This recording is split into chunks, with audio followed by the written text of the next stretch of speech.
स्वागत है आपका बुलेटिन में। मैं हूं आपके साथ रागिनी सिंह राठौर। रुक करते हैं खबरों का। खबर छतरपुर से है, जहां एक महिला अपने पति को गोद में लेकर दर दर भटक रही है। इस महिला का नाम प्रियंका आदिवासी बताया जा रहा है, जो अपने पति अंशुल की हालत बयां करते हुए बताती है कि 2019 में उसका एक्सीडेंट हुआ था, जिसमें वो गंभीर रूप से घायल हो गया था। पिछले कई सालों से वो इलाज कराना चाहती है, लेकिन पैसों की तंगी के कारण इलाज नहीं हो पा रहा है और अब वो अपने पति को लेकर शासन और प्रशासन से मदद की गुहार लगा रही है। जब से मैं इसी तरह गोद में लेके सब जगह सांसद वीडी शर्मा जी को, विधायक जी को और अरविंद पटेरिया जी को, कलेक्टर और सभी जगह भोपाल तक मैं हो आई हूँ। ऐसे गोद में लेके अपने पति को जाती हूँ। प्रदेश अध्यक्ष जी से मिलना चाहती हूँ, वीडी शर्मा जी से मिलना चाहती हूँ, मिलने आई हूँ। केंद्रीय मंत्री गुहार लगाएंगे। मैं भोपाल हो आई हूँ और कलेक्ट्रेट सब जगह, मैं अपनी जान से सब जगह हो आई हूँ। भोपाल जी क्या हुआ था? एक्सीडेंट हुआ था। किसी भी तरीके का भी आश्वासन नहीं मिला हुआ है। बस बोल देते हैं जांच करवा रहे हैं, जांच करवाने के बाद मुझे कुछ पता नहीं चलता, ना कुछ बताया। आगरा से कत्ल की एक खौफनाक वारदात सामने आई, जहां पति ने पत्नी को मौत के घाट उतार दिया। पत्नी की हत्या करने के बाद पति ने थाने में जाकर पुलिस के सामने आत्मसमर्पण कर दिया। पुलिस ने आरोपी के खिलाफ हत्या का मुकदमा दर्ज कर लिया है। पुलिस आरोपी से पूछताछ करने में जुटी हुई। आरोपी का नाम प्रवीण है, जिसने नैना से लव मैरिज की थी, लेकिन शादी के बाद दोनों के बीच रिश्ते ठीक नहीं चल रहे थे और बीती रात विवाद के चलते पति ने पत्नी को हत्या कर दी। मामले में पुलिस उपायुक्त आगरा ने बताया कि आरोपी के खिलाफ विधिक कानूनी कार्रवाई की जा रही है। आज दिनांक 26 जुलाई को थाना शाहगंज क्षेत्र में सूचना मिली कि एक युवती का शव मिला है और इस सूचना पर थाना शाहगंज ने कार्रवाई करते हुए इस युवती के शव को बरामद करके अपने कब्जे में लेके ऑटोप्सी के लिए पीएम हाउस भेज दिया गया। और सुबह सुबह इस युवती की मां, जो मृतका है, इसकी मां की तहरीर प्राप्त हुई। इसने अपने दामाद यानी मृतका के पति पर दहेज हत्या का आरोप लगाया है। इस संबंध में इस तहरीर के आधार पर सुसंगत अभियोगों में थाना शाहगंज पर खबर जबलपुर से है, जहां बीते दिनों 140 इंजेक्शन के साथ रांची पुलिस ने 2 आरोपियों को गिरफ्तार किया था। दोनों आरोपियों से पूछताछ के दौरान पता चला कि रेहान सोनकर नाम के शख्स से दोनों ने नशीले इंजेक्शन खरीद कर बेचे थे, जिसके बाद से ही पुलिस आरोपी की तलाश में थी। मामले की कार्रवाई करते हुए पुलिस ने आरोपी रेहान सोनकर को गिरफ्तार कर लिया है। हरदोई जिले में एक प्रेमी युगल की आत्महत्या की खबर सामने आई, जहां दोनों के शव पेड़ पर फंदे से लटकते हुए बरामद हुए। वहीं ग्रामीणों की सूचना मिलने पर आसपास में हड़कंप मच गया, जिसके बाद एसपी ने मौके पर पहुंचकर घटना का जायजा लिया और जांच पड़ताल शुरू कर दी है। ये नोएडा में काम करता था कंपनी में, और 3 महीने मेरे घर पे नहीं आया और मेरी बड़ी भाई का ऑपरेशन, लड़की का ऑपरेशन हुआ बड़ा, उससे बच्चा पैदा हुआ, तब भी नहीं आया लड़का मेरे साथ में। और उसकी मम्मी आई और फिर मेरे बहनोई के बड़े भाई खत्म हो गए वहाँ मिट्टी के। कल आवाज हमको सूचना मिली कि तुम्हारा लड़का। थाना बेलग्राम क्षेत्र में आज एक नीम के पेड़ से एक युवक और एक युवती एक साथ सुसाइड किया गया उनके द्वारा लटक करके। अभी तक जो जानकारी प्राप्त हुई है वो ये है कि युवक अनूप कुमार कोतवाली सिटी रहने वाला था और नोएडा में नौकरी करता था। और युवती की भी पहचान हुई है, जो कि स्थानीय थाना बेलग्राम की ही है। अब सुसाइड के कारण और घटनाक्रम के बारे में अभी विशेष जानकारी। खबर जबलपुर से है, जहां सरदार वल्लभ भाई पटेल की प्रतिमा स्थापित करवाने के लिए कुर्मी क्षत्रिय समाज में नगर निगम का घेराव किया गया। गोल बाजार शहीद स्मारक प्रांगण में कुर्मी समाज के करीब 400 सदस्य एकत्रित हुए और वहां से पैदल मार्च करते हुए नगर निगम पहुंचे। इस दौरान कुर्मी क्षत्रिय समाज के जिला अध्यक्ष चौधरी विवेक ने मांग की कि मारो ताल चुंगी नाको तिराहे पर सरदार वल्लभ भाई पटेल की प्रतिमा स्थापित की जाए। आज कुर्मी क्षत्रिय समाज जिला संगठन जबलपुर ने नगर निगम को एक ज्ञापन दिया है। ज्ञापन का मुख्य बिंदु है हमारे देश के प्रथम उप प्रधानमंत्री रहे, गृह मंत्री रहे, भारत रत्न लौह पुरुष सरदार वल्लभ भाई पटेल जी की प्रतिमा स्थापना में हो रही देरी भी 1, 2, 4 महीने की देरी नहीं, 4 साल की देरी। इस 4 साल की देरी का दोषी जो भी है, मैं उस विषय में नहीं जाऊंगा, लेकिन हमारी मांग है, हमारे कुर्मी समाज की मांग है कि इतने बड़े महापुरुष को जो एक जाति के सीमित नहीं थे, पूरे देश के महापुरुष थे, उनको उचित सम्मान मिले, इस प्रतिमा की स्थापना के साथ में सम्मान मिले। ITI तिराहा चुंगी नाका चौक पर उनकी आदमकद प्रतिमा लगा करके उनको सम्मान किया जाए। 2019 में पूर्व MIC ने इसकी स्वीकृति दी थी और हम लोगों ने पिछले एक वर्ष में वर्तमान नगर सरकार को भी इस बाबत अनेकों ज्ञापन सौंपे। लखीमपुर से एक निर्मम हत्या का मामला सामने आया, जहां दबंगों ने एक युवक की पीट कर हत्या कर दी। वहीं इस मामले के बाद से पूरे इलाके में सनसनी फैली हुई है। वहीं परिजनों का आरोप है कि उनके बेटे ने प्रेम विवाह किया था, जिससे लड़की के पक्ष के लोग नाखुश थे। उसी पुरानी रंजिश को लेकर दबंगों ने उसकी हत्या करी है और मौके पर फरार हो गए। मौके पर पहुंची पुलिस ने मुकदमा दर्ज कर दिया है और इस शव को कब्जे में लेकर पोस्टमार्टम के लिए भेज दिया है। अभी ये सूचना मिली थी कुछ समय पहले थाना खमरिया पे कि लवकुश नाम के व्यक्ति को कुछ लोगों द्वारा मारपीट की गई है। जब उसको इलाज के ले गए थे तो इलाज की जब वापस आ रहे तो इलाज के दौरान उसकी मृत्यु हुई है। ये एक मैटर सामने आया है और परिजनों को भी तहरीर दे करके अभी पंजीकृत करा रहे हैं और अभी दोनों की गिरफ्तारी सीख रही है। खबर MCB से है, जहां नगर पंचायत के एल्डरमैन सोमू श्रीवास्तव को जुआरियों के साथ जुआ खेलते हुए पुलिस ने गिरफ्तार किया। इस कार्रवाई में 17 जुआरियों को पुलिस ने गिरफ्तारी की है। श्रीमान पुलिस अधीक्षक महोदय का हमारे यहाँ आदेश है कि किसी भी हालत में शासन के आदेशानुसार जुआ, सट्टा और मादक पदार्थों का कारोबार हमारे क्षेत्र में नहीं होना चाहिए। उसी तारतम्य में हम लोगों को मुखबिर लगा करके रखे थे। सूचना मिली कि खोंगा पानी में आज कुछ लोग अवैध रूप से ताश पत्ते से जुआ खेल रहे हैं। इस सूचना पर टीम बनाई गई और टीम बना करके भेज करके रेड कराया गया, जिसमें 17 लोग जुआ खेलते हुए पकड़े गए। उन 17 लोगों में से 6 मोटरसाइकिल, 11 मोबाइल और लगभग 70,000 रुपये उनके पास से बरामद किया गया है। सभी के विरुद्ध अभी नए जुआ अधिनियम जो छत्तीसगढ़। खबर आगरा मलवा से है, जहां सहकारिता विभाग के कर्मचारियों ने अपनी विभिन्न मांगों को लेकर आगर मलवा जिले से चरणामृत यात्रा शुरू की। प्रसिद्ध बाबा बैजनाथ महादेव मंदिर में बाबा बैजनाथ का पूजन अनुष्ठान कर मंदिर से चरणामृत लेकर यात्रा शुरू की गई। कर्मचारियों द्वारा ये यात्रा आगर मलवा से भोपाल CM हाउस तक निकाली जाएगी। बता दें कि सहकारिता विभाग के सेल्समैन और कर्मचारियों द्वारा वेतन दुगने करने सहित कई मांगों को लेकर ये पैदल चरणामृत यात्रा निकाली जा रही है। आगर से शुरू हुई ये यात्रा प्रदेश के कई जगहों से होकर भोपाल पहुंचेगी, जहां कर्मचारी अपनी मांगों को CM शिवराज सिंह चौहान के सामने रखेंगे। संस्थाओं के कर्मचारी और PDS के विक्रेता मामा जी से आस लगाकर जा रहे हैं और बाबा बैजनाथ की पवित्र चरणामृत और बाबा बैजनाथ का चित्र हम साथ में लेकर जा रहे हैं कि मामा जी सभी विभागों को कुछ न कुछ सौगातें दे रहे हैं, तो क्यों हम अछूते रहें। हमें भी मामा जी कुछ न कुछ देंगे। इसी आशा और उम्मीद के साथ हम शासन की योजनाओं का प्रचार प्रसार करते हुए सकारात्मक रूप से हम यहाँ से पैदल मार्च कर रहे हैं। जो हमारा पैदल मार्च रहेगा उसमें सभी सहकारिता से जुड़े लोग, PDS से जुड़े लोग सब साथ में हो रहे हैं। और ये जो ये रैली है, ये कोई सरकार के विरोध में या किसी प्रकार का कोई आंदोलन नहीं है। यह एक सकारात्मक चरणामृत यात्रा है बाबा बैजनाथ धाम से CM हाउस तक। माननीय मुख्यमंत्री जी से निवेदन करना चाहेंगे कि हमारा ये चरणामृत बाबा बैजनाथ से जो हम ला रहे हैं वो सहर्ष स्वीकार करें और मात्र 5 मिनट का हमें समय दे दें, ताकि हम अपनी बात रख पाएं आपके सामने। और हमें पूरा यकीन है कि हमारे मामा जी सबको सौगातें दे रहे हैं, तो निश्चित रूप से हमको भी देंगे। PDS विक्रेता उससे वंचित नहीं रहेंगे, पैक्स कर्मचारी उससे वंचित रहेंगे, ये हमें पूरा विश्वास और यकीन है। सीतापुर में चोरों के हौसले बुलंद है, जहां पुलिस को चुनौती देती चोरी की घटनाएं थमने का नाम ही नहीं ले रही हैं। मामला सदना थाना क्षेत्र के हरिहरपुर गांव का है, जहां कल 2 घरों में लगभग 30 लाख रुपए की चोरी हुई, लेकिन सदना थाना पुलिस पीड़ितों से ही अभद्रता कर रही है। दरोगा पीड़ितों की मदद की बजाय बदतमीजी से बात करते हैं। पिछले 7 महीनों में सदना थाना क्षेत्र में 8 से ज्यादा चोरियां हुई हैं, जिसमें आज तक एक भी चोर का खुलासा पुलिस ने नहीं किया है, जिससे पुलिस की कार्यप्रणाली पर भी सवाल खड़े हो रहे हैं। खबर छतरपुर से है, जहां प्रसिद्ध अबार माता मंदिर में 6 सालों के अंतराल में इस बार फिर चौथी चोरी को अज्ञात चोरों ने अंजाम दिया। इन 6 सालों में एक भी चोरी का खुलासा नहीं हो पाया है।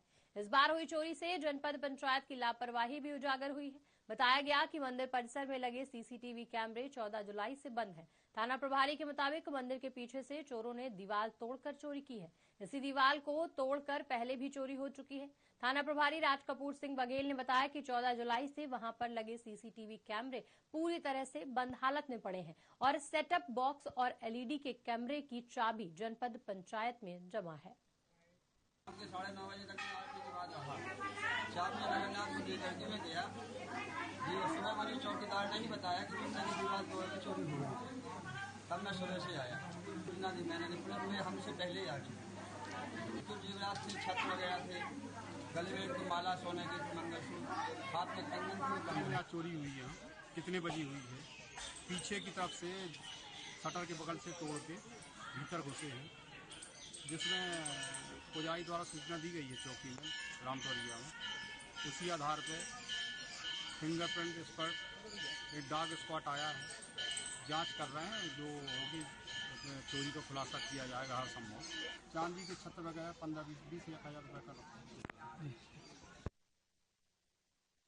क्षेत्र में एक गरीब परिवार को दबंगों के साथ साथ पुलिस का अत्याचार भी सहना पड़ रहा है। नगर पंचायत क्षेत्र के अंतर्गत सुरजीपारा रोड पर एक गरीब की जमीन पर दबंग पड़ोसियों ने अवैध कब्जा कर लिया है, जिसका मुकदमा अदालत में विचाराधीन है। उसी जमीन को लेकर हरगांव थाने के 2 सिपाहियों ने मौके पर पहुंचकर पीड़ित के घर में बिना सूचना के घुसकर महिला से अभद्रता करते हुए लड़के को पकड़कर हरगांव थाने में बंद कर दिया। जब पीड़ित बेटे से मिलने हरगांव थाने में पहुंचा तो उपरोक्त सिपाहियों ने थाने में बंद लड़के को छोड़ने के बदले में पीड़ित से 30,000 रुपए की डिमांड की, जिसकी शिकायत करते हुए पीड़ित ने पुलिस अधीक्षक सीतापुर को प्रार्थना पत्र देकर न्याय की गुहार लगाई। वहाँ पर हमारा जमीनी विवाद रहा है पहले से, तो जो रहा है पहले हमारा असलानामा हुआ, फिर धमकी दे लगे, यानी कि कहीं उनका 5,000 रुपया दो, 5,000 रुपया दो। इसके बाद यहाँ लड़के के यहाँ पकड़ लाए, ये नहाए रही रहे घर के अंदर, तो ज़बरदस्ती घुस गए घर के अंदर।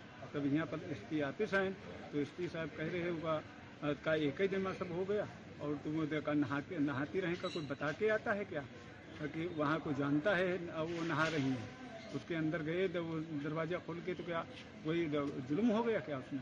वहाँ खबर जगदलपुर से है, जहां नक्सलियों ने छोटे डोंगर थाना से 4 किलोमीटर दूर गोवर्धन और साहापाल के बीच सड़क किनारे 2 बैनर लगाए, जिसमें लिखा गया कि 28 जुलाई से 3 अगस्त तक शहीद सप्ताह आयोजन किया जाएगा। सूचना मिलने पर छोटा डोंगर पुलिस ने मौके पर पहुंचकर बैनर को अपने कब्जे में ले लिया। खबर उज्जैन से है, जहां आदिचय धर्मशाला में आयोजित घुमक्कड़ जाति का प्रोग्राम संपन्न हुआ, जिसमें मध्य प्रदेश राज्य विमुक्त घुमक्कड़ और अर्ध घुमक्कड़ जाति विकास विभाग के कैबिनेट मंत्री बाबूलाल सुरावत शामिल हुए। कार्यक्रम में घुमक्कड़ जाति के पदाधिकारी और भाजपा के नेतागण भी मौजूद रहे। वहीं भाजपा नेता गौरव धाकड़ ने घुमक्कड़ समाज की शिक्षा के लिए प्रबलता से अपनी बात रखी और फ्री में शिक्षा देने की बात कही। TNT के लिए स्वरोजगार योजना के तहत 1 लाख से 10 लाख का लोन है घुमंतू जाति के लिए, और उनके लिए अनेक योजनाएं, सीसी रोड है, मांगलिक भवन है, पेयजल योजना है, छात्रावास है, छात्रवृत्ति मिलने का भी है। और ऐसे पढ़ाई करते हैं जो शहरी क्षेत्र में, उसके लिए कॉलेज का जो बालक या बालिका पढ़ाई कर रही हो, उनको मकान के लिए भाड़ा आवंटित अपने विभाग से होता है। अन्य बिंदुओं में तो यह है कि भाई समाज के लिए, उत्थान के लिए माननीय मुख्यमंत्री शिवराज सिंह चौहान और भारतीय जनता पार्टी अनेक योजना, मध्य प्रदेश शासन और केंद्र शासन घुमंतू और घुमंतू जातियों को लेके काफी काम कर रही है। राष्ट्रीय स्वयंसेवक संघ भी प्रवासी समुदाय ऐसा प्रकल्प चलाकर घुमंतू जातियों के लिए काम कर रही है। कुल मिलाकर घुमंतू जातियों के बीच में एक सकारात्मक संदेश जाए, देश विदेश में हमारे घुमंतू जातियों के व्यक्ति नाम रोशन कर रहे हैं और शासन की योजनाओं को उनको अधिकतम लाभ मिले, इसको लेकर आज जागरण कार्यक्रम रखा गया। इसमें हमारे माननीय अभिकरण के अध्यक्ष बाबूलाल जी सुरावत साहब कैबिनेट मंत्री दर्जा द्वारा कुछ घोषणाएं भी की गई है, जैसे जाति प्रमाण पत्र बनाने के लिए गांव-गांव जाकर ग्राम पंचायत स्तर पर शिविर लगाए जाएंगे। इसके अलावा छात्रावास बनाने के लिए यहाँ पर माननीय मंडल अध्यक्ष जी ने जमीन उपलब्ध कराई है, शासन की ओर से ऐसी जानकारी दी है, जिस पर घुमंतू छात्रावास बनाया जाएगा। इसके सीतापुर हरगांव थाना क्षेत्र में सार्वजनिक नल से पानी लेने को लेकर दबंग विपक्षियों ने पति पत्नी सहित बचाने गए परिजनों के साथ गाली गलौज करते हुए मारपीट की, जिसमें महिला को गंभीर चोटें आई हैं, जिसका चिकित्सीय परीक्षण हो रहा है और एक्सरे करवाया गया। मामले में पीड़ितों ने घटना की नामजद तहरीर हरगांव थाने में देकर न्याय की गुहार लगाई है। मामले में घटना की सूचना पाकर क्षेत्रीय विहिप और बजरंग दल के कार्यकर्ताओं ने थाने का घेराव कर नारेबाजी की। आपके साथ भैया विश्व परिषद की बैठक हुई थी अभी 21 तारीख में, यहाँ ठीक है, उसी में हम लोग शारीक थे। उसी जलन में जो है मोहम्मदनों ने एक हादसा किया है, हम लोगों को मारा पीटा। नाजिम, बब्बन, निसार, अनीस, 3 लोग चटाने हैं। हमारी उंगली से नहीं, डॉक्टरीन आई भी भाई है चेयरमैन के दबाव से, न थाना एसओ कह रहा उस पार्टी को चोट है, कोई चोट नहीं है। देखा खबर विदिशा से है, जहां सड़कों पर घूमते मवेशी वाहन चालकों और राहगीरों के लिए खतरा बन रहे हैं। बरसात शुरू होने के बाद सड़क पर मवेशियों का जमावड़ा बढ़ गया है। सबसे ज्यादा समस्या नीमताल चौराहे से लेकर विवेकानंद चौराहे तक हो रही है। यहां आए दिन वाहन चालक दुर्घटनाग्रस्त हो रहे हैं। पशुओं के स्वच्छंद विचरण से आवागमन बाधित होने के कारण राहगीरों को आने जाने में काफी दिक्कत हो रही है। देखिए, जो सार्वजनिक स्थानों पर मार्गों पर आवारा पशु बैठे रहते हैं, हालांकि अधिकांश आवारा नहीं होते, पालतू पशु होते हैं और पशुपालक उन्हें खुला छोड़ देते हैं और यातायात में बाधक भी बनते हैं, दुर्घटनाओं के कारण भी बनते हैं। हम लोग लगातार इनको लेके उठाते हैं वहाँ से और ताजी हाउस में रखते हैं। कुछ अक्सर हो जाती है शेषों को गौशाला में बेचते हैं, परंतु गौशालाओं में भी दिक्कत जाती है कि एक सीमा के बाद वो भी लेने से इनकार करते हैं। हालांकि हमारा उनको ऐसे पशुओं को हटाने का कार्यक्रम लगातार जारी रहता है। हमारी एक इसके लिए स्पेसिफाइड टीम है, डेडिकेटेड टीम है जो केवल इन पशुओं को उठाने के लिए बनी हुई है और हमारे पास उसका वाहन भी है और लगातार हमारा काम चल रहा है। बिल्कुल, हम देख रहे हैं कि प्रत्येक दिन कहीं ना कहीं गाय का एक्सीडेंट होता है, जिससे जिस व्यक्ति से एक्सीडेंट होता है उसको भी काफ़ी चोट पहुंचती है। और शहर में सभी जगह सभी चौराहों पर मवेशी बैठी हुई है। यह प्रशासन को जो पास की गौशालाएं हैं उनमें इनको शिफ्ट कराना चाहिए। हम कई बार प्रशासन से ऐसी मांग भी कर चुके हैं। लगातार जब भी ऐसी कोई दुर्घटना होती है हम इसका विरोध भी करते रहते हैं और मैं आपके माध्यम से प्रशासन से ये आग्रह करता हूं कि यहाँ भी जो मवेशियाँ बैठी हैं उनको गौशालाओं में शिफ्ट कराएं। अन्यथा यह हिंदू समाज की आस्था का विषय है। गाय को हम मां मानते हैं। अगर उसकी दुर्दशा इस प्रकार की है तो हम आंदोलन के लिए सदैव बाध्य रहते हैं। जैसा कि आपने देखा होगा बीते कुछ दिनों में ये शहर में काफ़ी घटनाएं भी हुई हैं ऐसी कि अभी पिछले कुछ दिनों पहले ही विवेकानंद चौराहे पे एक पशु जिसके ऊपर ट्रक चढ़ गया था जिससे उसकी मृत्यु हो गई थी। ये आए दिन ये घटनाएं अभी शहर में काफ़ी बढ़ गई हैं और पशुओं की संख्या भी जो है मेन मार्केट में और मुख्य रोड पे काफ़ी बढ़ गई है। शाम के समय अक्सर ये ऐसा देखा जाता है कि जब पीक आवर रहते हैं उस दौरान ये सारे पशु मुख्य रोड पर ही बैठ जाते हैं, जिसमें आने जाने वालों को काफ़ी समस्याओं का सामना करना पड़ता है और कई बार जाम की स्थिति भी बनती है।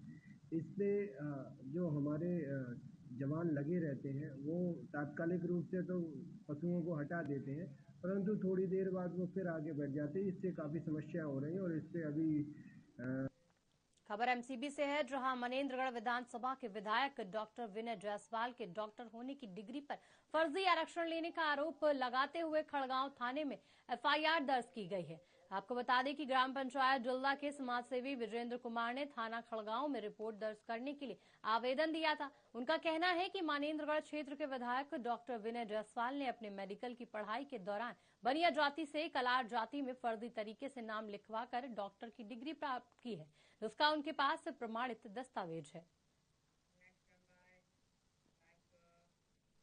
खबर विदिशा से है, जहां शहर के रामलीला परिसर के पीछे बनी दुकानों में सुबह एक व्यक्ति की लाश मिलने से सनसनी फैल गई। मृत व्यक्ति की सूचना लोगों ने पुलिस को दी और सूचना मिलते ही मौके पर पहुंची पुलिस ने जांच शुरू कर दी है और लाश के पास से एक खाली क्वार्टर और जहरीला पदार्थ मिला है। मृत व्यक्ति की जेब से निकले आधार कार्ड और डायरी से उसकी पहचान राजेश यादव के नाम से हुई है। बढ़ते हैं अगली खबर की ओर। खबर देवास से है, जहां खेतों में रहने वाले आदिवासी गरीब मजदूर और किसान कीचड़ और पानी से भरे 2 किलोमीटर के रास्ते से बेहद मुश्किल से निकल पा रहे हैं। वहीं स्कूल जाने वाले छात्र छात्राओं को भी नदी से होकर गुजरना पड़ता है। ग्रामीणों का कहना है कि बारिश में जब नदी उफान पर होती है तब 3 दिन बाद पानी नीचे उतरता है, जिससे आवागमन बाधित होता है और आखिरकार बच्चे जोखिम में जान डालकर स्कूल जाते हैं। वहीं प्रशासन की तरफ से कोई ध्यान नहीं दिया जा रहा है।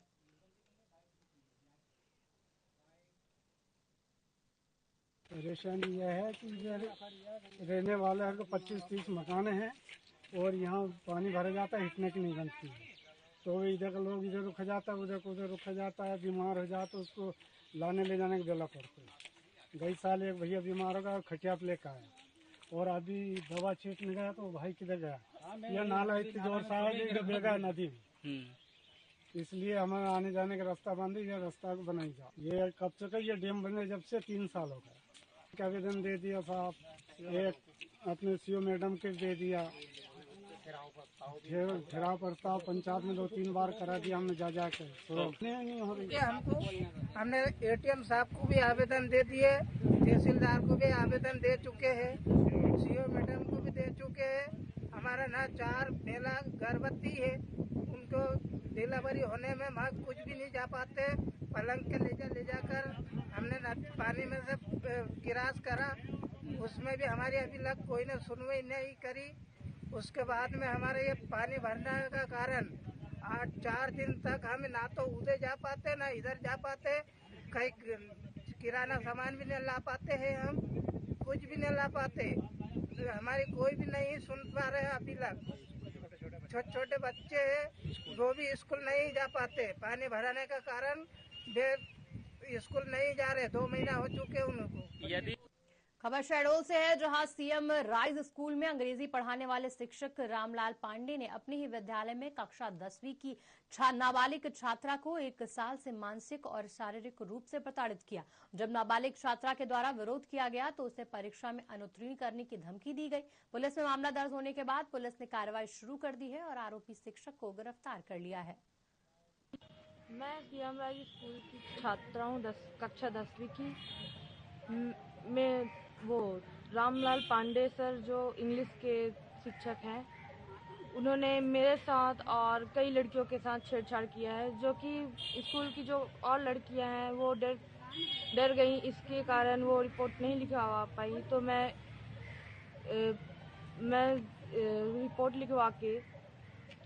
रिपोर्ट लिखवाई हूँ, तो पुलिस अपना कार्रवाई कर रही है। मैं चाहती हूँ कि उनका सख्त कार्रवाई हो।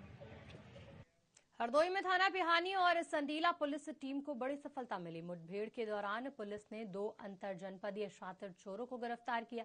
वहीं अतरौली पुलिस टीम ने 4 अंतरजनपदीय शातिर चोरों की चोरी के आभूषण, नकदी और मोटरसाइकिल सहित गिरफ्तार कर न्यायालय के आदेश पर न्यायिक अभिरक्षा में भेजा है। जानकारी के मुताबिक गिरफ्तार हुए शातिर चोर हरदोई और सीतापुर के कई थाना क्षेत्र में अनेक चोरी की घटनाओं को अंजाम दे चुके हैं। ये संतोष कुमार शुक्ला है, सीतापुर का रहने वाला शातिर चोर लुटेरा है। इसके विरुद्ध लगभग 1 दर्जन से अधिक चोरी, लूट, नकबजनी, गैंगस्टर, एनडीपीएस आदि के मुकदमे हैं। विगत वर्ष ये हमारे जनपद के थाना कासिमपुर में भी एक चोरी में हाजिर हुआ था, इसका नाम प्रकाश में आया था।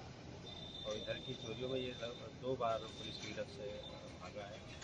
कल रात भी एक मुठभेड़ हुई थी जिसमें कि ये फरार हो गया था।